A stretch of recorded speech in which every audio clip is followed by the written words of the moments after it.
quem creu em nossa pregação. Isaías 53. Escute bem.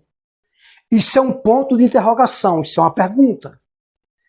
Quem creu em nossa pregação? Quem crê na pregação da palavra de Deus? E a quem foi revelado o braço do Senhor?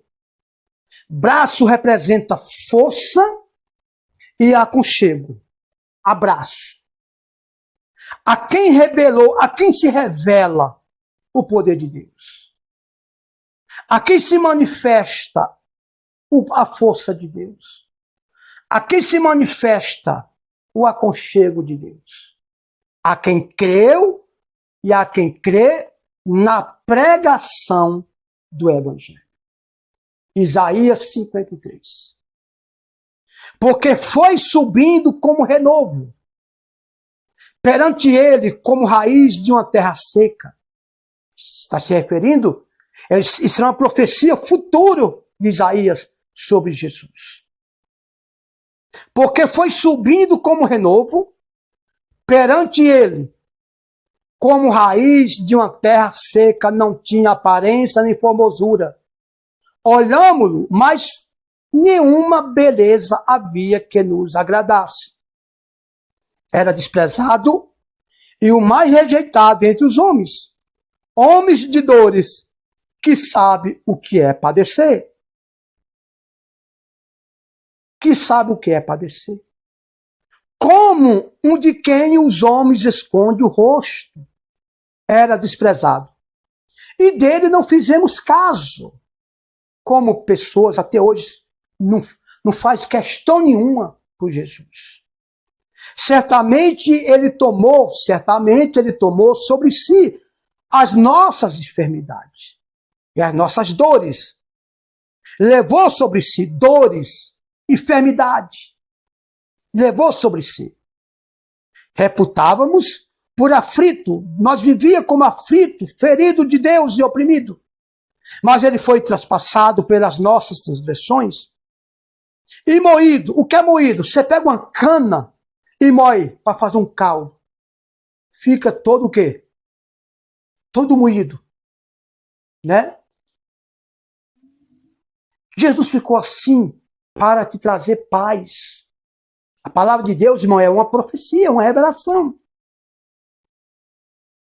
Mas ele foi transpassado pelas nossas transgressões e moído pelas nossas iniquidades. O castigo que nos traz a paz estava sobre ele.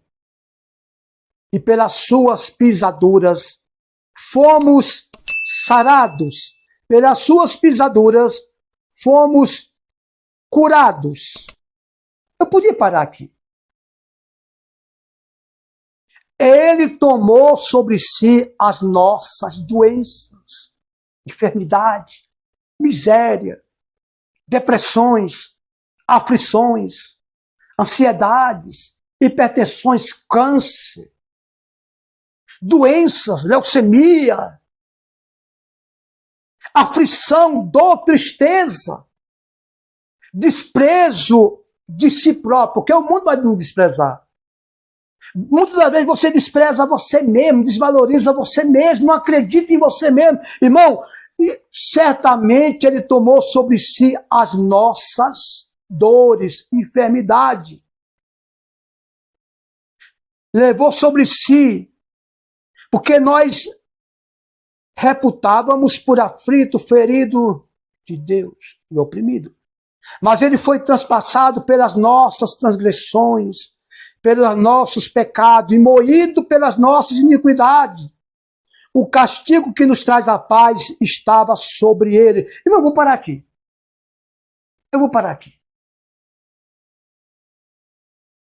Jesus foi levado à morte como ovelha.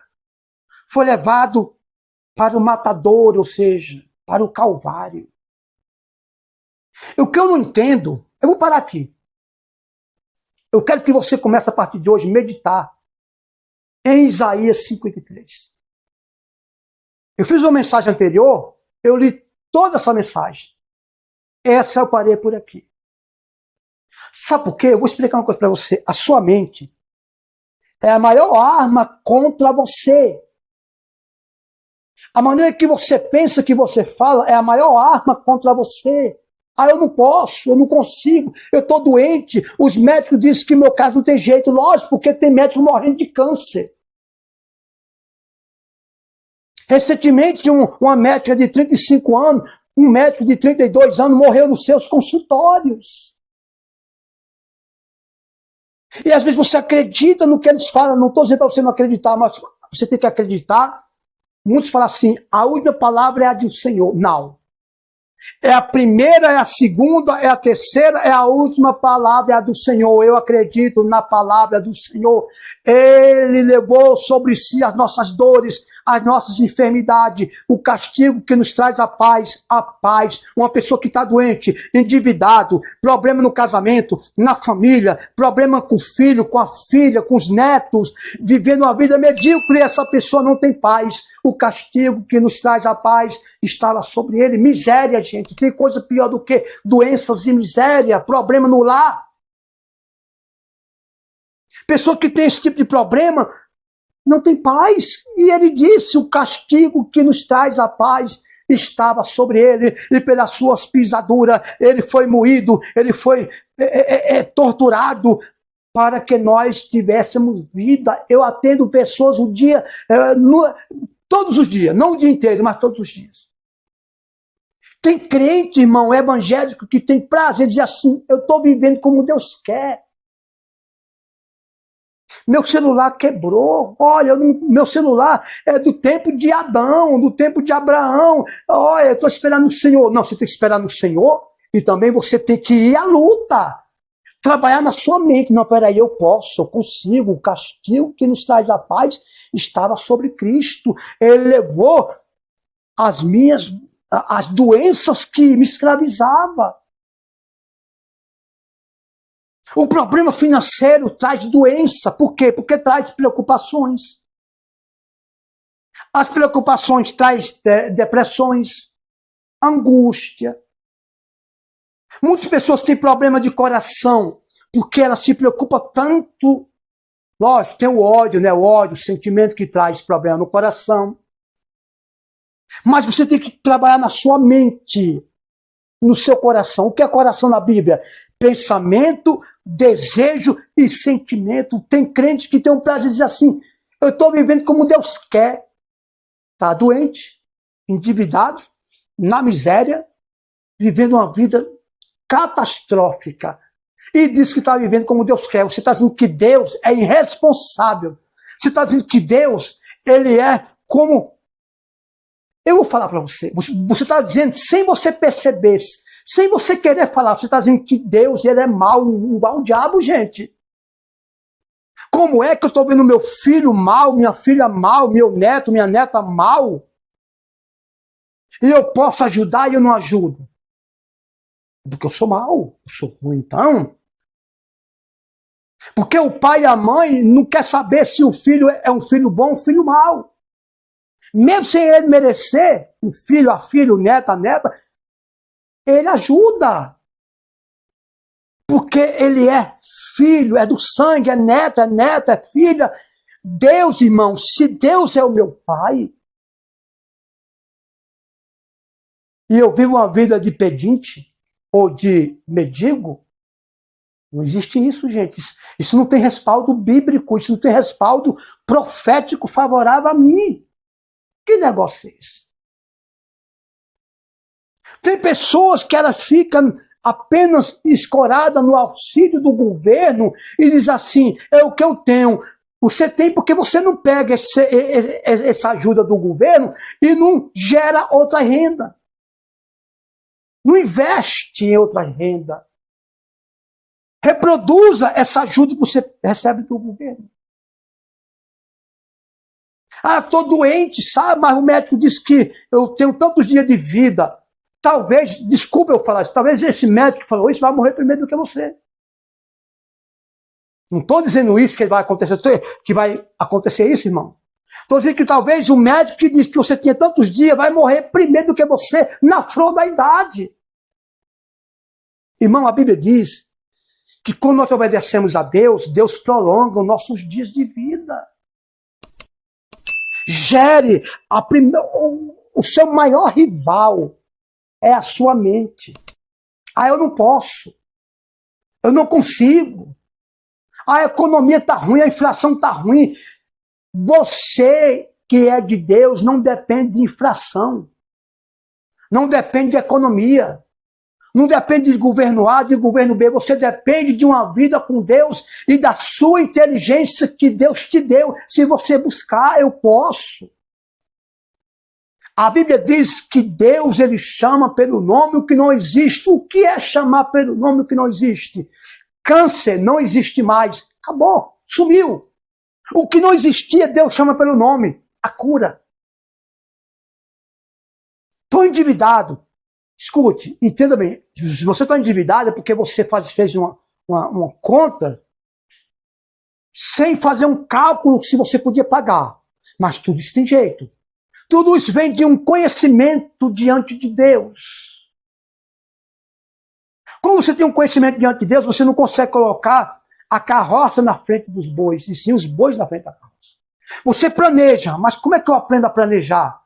É quando eu tenho um conhecimento. Procura o conhecimento com quem sabe, principalmente dentro da palavra de Deus, irmão. A nossa mente é uma fábrica, é uma fonte. Constrói e destrói. Você começa a profetizar na sua palavra. Eu consigo. Aí vai a luta. Por exemplo, não é você dizer eu consigo ficar de braço cruzado. Não. Você consegue.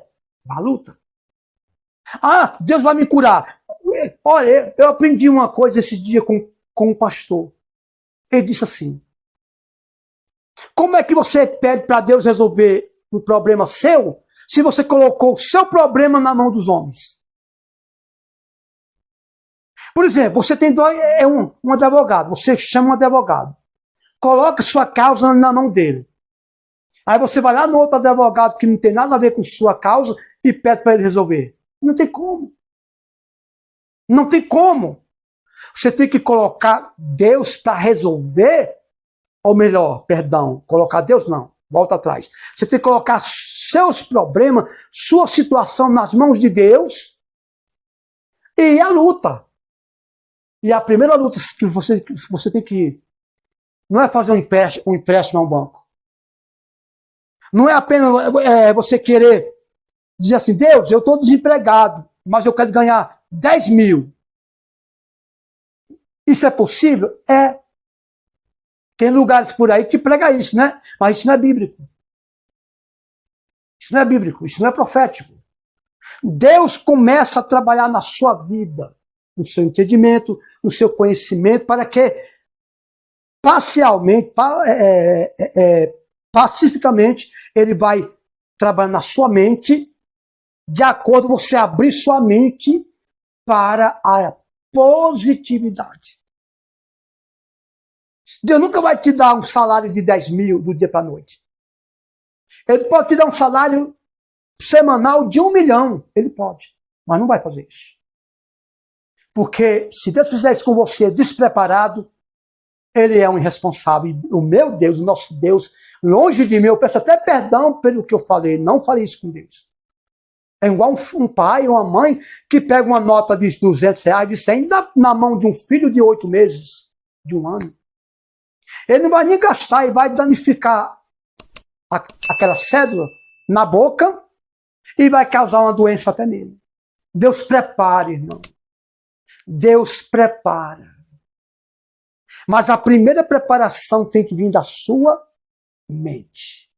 Eu consigo, eu posso tudo naquele que nos fortalece. A Bíblia diz que Deus colhe aonde não foi plantado, junta aonde não foi espalhado, chama pelo nome que não existe, chama as estrelas, que você, para quem não sabe, existe mais estrela do que areia na beira do mar, na beira do oceano, na beira da praia, existe mais estrela do que nações, do que tudo.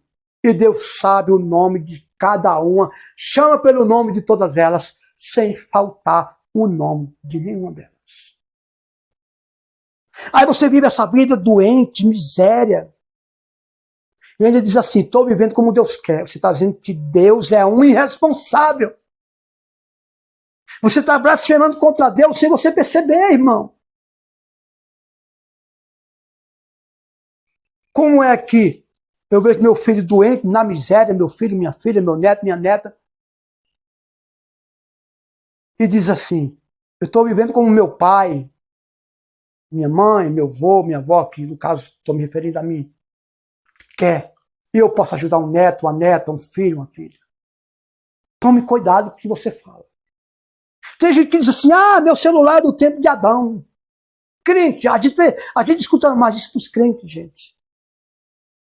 Uma vez eu falei para uma irmã, ela até me bloqueou, gente. Que eu falei assim, Deus vai abençoar a senhora, vamos buscar a riqueza de Deus. Não quero a riqueza desse mundo, não. Gente, a riqueza desse mundo não tem nada a ver com a riqueza lá do céu. A riqueza lá do céu não pode estar aqui nessa terra. O que Deus faz por nós nessa terra, financeiramente, na saúde, na família, é apenas um brinde do que você pode entender, do que Deus pode fazer, do prêmio que Ele tem para nós na eternidade. Aí eu não quero a riqueza desse mundo. A riqueza do mundo é de Deus, irmão.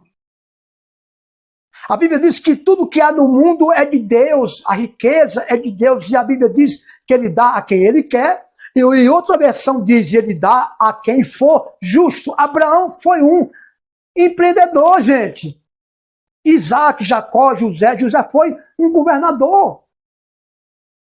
Por que eu digo que Abraão foi um empreendedor? Porque ele começou do zero e quem estava ao lado dele se tornaram também empresários. Ló, o Damasceno e Eliezer, entre outros.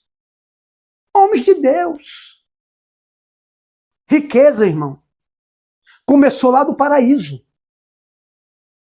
Deus fez o homem, depois fez a mulher lá no paraíso, e deu tudo do bom e do melhor para ele. Só tem uma coisa que Deus já fez para o homem fazer, era trabalhar.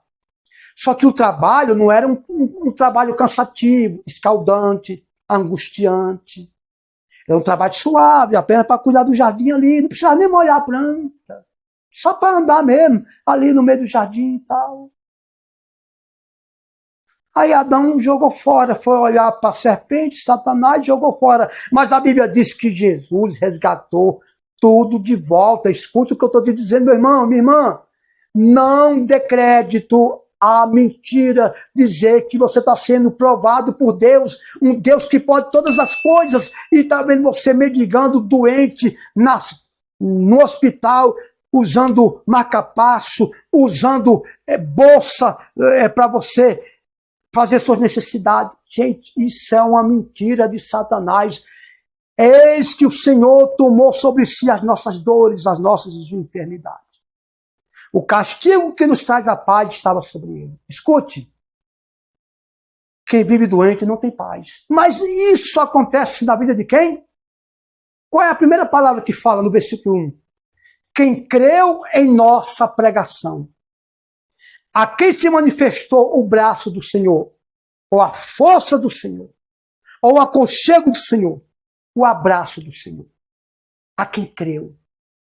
Só quem crê, e não é crer de palavras, é de atitudes, é de decisões, é de retidão, é de obediência e muito mais. Isso é profético. Deus te abençoe. Escute, abra sua Bíblia todos os dias, até você implantar essa palavra na sua mente e no seu coração. Isaías 53. Ele tomou sobre si as nossas dores, as nossas enfermidades, o castigo que nos traz a paz estava sobre ele. Pelas suas pisaduras fomos curados, fomos sarados, fomos libertos, fomos abençoados. Próspero, próspero. Eu vou ter o melhor dessa terra, como diz Isaías capítulo 1. Deus abençoe. A paz e a graça de Cristo Jesus.